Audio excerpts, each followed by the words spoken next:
Hello everyone, welcome to a Friends Africa SME Workplace Policies online video. This is a summarized version and will not take more than 10 minutes of your time. Enjoy listening.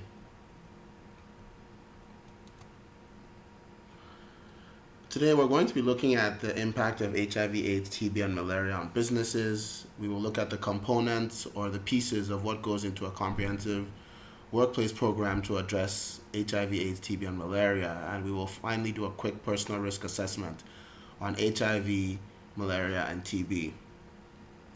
What is the big question for business? Why are HIV, AIDS, TB, and malaria an issue for a lot of businesses in the world today? HIV, AIDS, TB, and malaria are three of the most severe global epidemics of our time. As you can see by the numbers on the slide, in 2009, 33.3 million adults and children were living with AIDS. In 2010, there were over 8 million cases of tuberculosis worldwide. And in 2009, there were 225 million cases of malaria worldwide. All of these things bring together an impact, a macroeconomic impact on businesses and economies. About one-third of businesses worldwide anticipate negative economic impacts from tuberculosis during the next 5 years.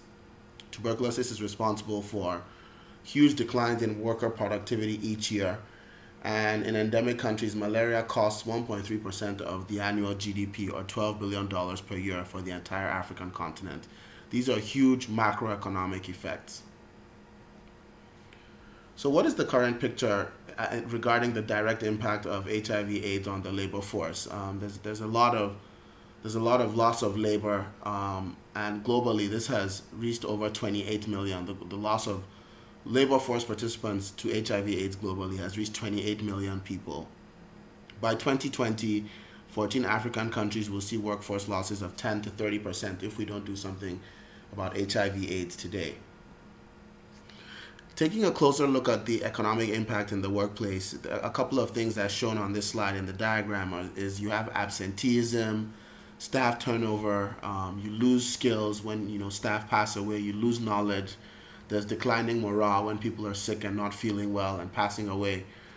But you also have to pay insurance, health and safety. So there's also increased costs as well for addressing these. So there's increased costs, declining reinvestments, declining reliability, and overall declining productivity, which leads to declining profits. So why should businesses act? I think businesses have a direct interest to act in addressing HIV, AIDS, TB, and malaria because it deprives them of skilled and experienced employees, increases the number of sick days, increases employee deaths, and business owners themselves are usually affected, them and their families, so they're not immune to the challenges that HIV, AIDS, TB, and malaria all bring. Still looking at why businesses should act, it also affects production, increases business costs, reduces sales, products, and employment, and affects the entire economy. So really, every business is affected by HIV, AIDS, TB, and malaria in one way or the other. The current situation in the workplace in Nigeria, and a lot of African countries is a majority of companies do not have workplace policies or programs for HIV, AIDS, TB, and malaria, especially small organizations, SMEs, small and medium enterprises. Another situation that we see is it varies, even where there is a program, it varies from prevention to care to support and treatment. It's not comprehensive, dealing with everything. And sometimes there may be leadership and commitment, but there's a lack of knowledge and skill on the intervention activities. What are the elements of a comprehensive program? First, you have to have a non-discriminative policy, which basically means you can't discriminate against any staff on the basis of their health condition. You have to have education and awareness on the diseases so people know about them. You have to have care and treatment. You have to be able to monitor and evaluate your program to make sure it's working, and you have to be involved in outreach to the community.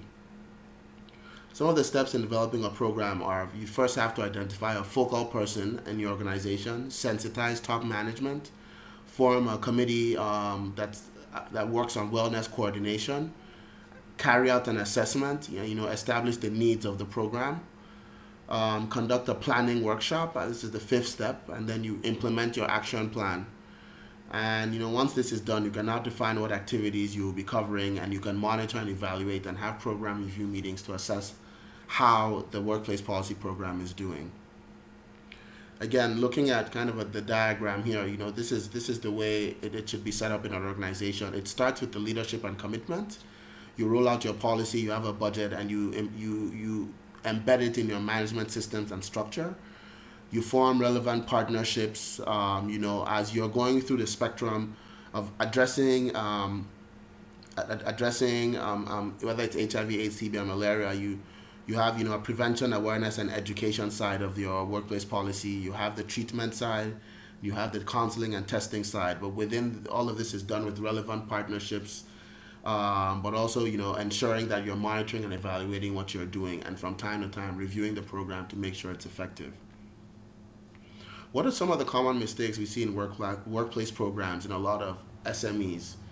Failure to involve all levels of staff. Sometimes there's just not enough money to allocate to the program. But a really important one is the commitment of senior management to supporting, the company as it decides to pursue this course of action. Without management commitment, workplace programs tend to fail.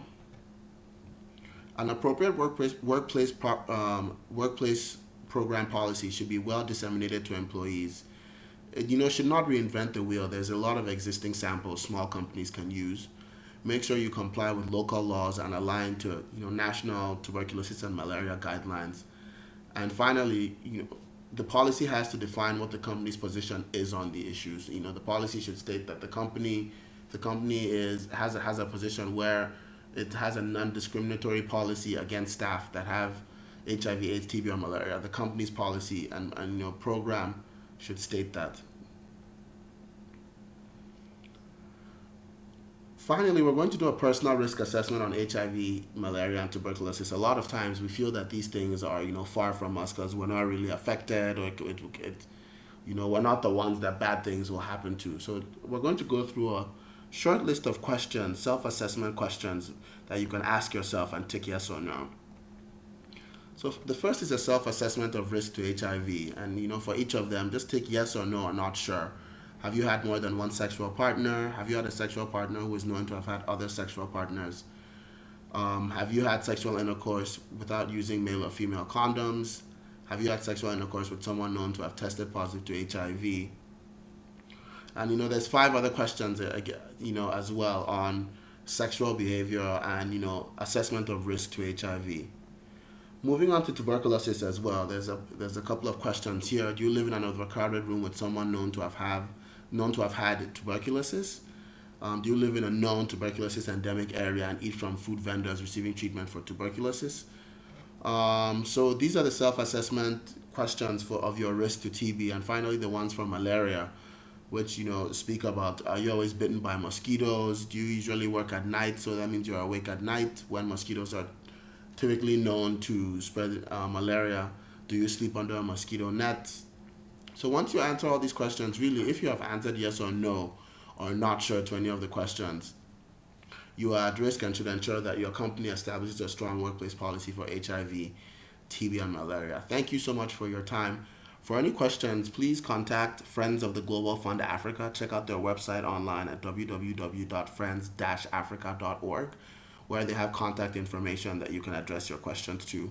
I hope this has been helpful to you, and I hope you will support your company in rolling out a workplace policy for HIV, AIDS, TB, and malaria. Thank you very much.